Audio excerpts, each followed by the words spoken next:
Hi friends, உங்கள் வீட்டில் கோவக்காய் எந்த மாதிரி செஞ்சு கொடுத்தாலும் சாப்பிட்லாம். இந்த மாதிரி நான்வெஜ் ஸ்டைலில் சூப்பரான ஒரு கோவக்காய் கறி செஞ்சு கொடுங்க. ரொம்ப விரும்பி சாப்பிடுவாங்க. இட்லி, தோசை, சப்பாத்திக்குன்னு எல்லாத்துக்குமே யூஸ் பண்ணிக்கலாம். வாங்க எப்படி செய்கிறதுன்னு பார்க்கலாம். கொஞ்சமாக எண்ணெய் விட்டுட்டு 4 பத்த தேங்காய், 4 சின்ன வெங்காயம், 2 வரமிளகா, கொஞ்சமாக கருவேப்பிலை, 1 ஸ்பூன் எள்ளு போட்டு நல்லா வதக்கி தனியாக எடுத்து அரைச்சி வச்சுக்கலாம்.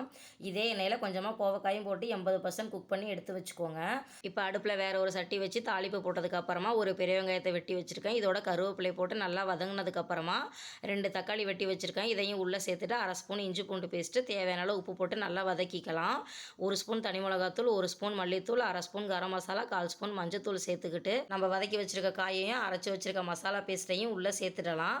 2 நிமிஷம் மசாலா நல்லா காயில் ஏறினதுக்கப்புறமா தேவையான அளவுக்கு தண்ணி விட்டுட்டு ஒரு 10 நிமிஷம் நல்லா மூடி போட்டு எண்ணெய் பிரிஞ்சு வர அளவு கொதிக்க விட்டு எடுத்திங்கன்னா சூப்பரான கோவக்காய் கறி ரெடி ஆகிடும்.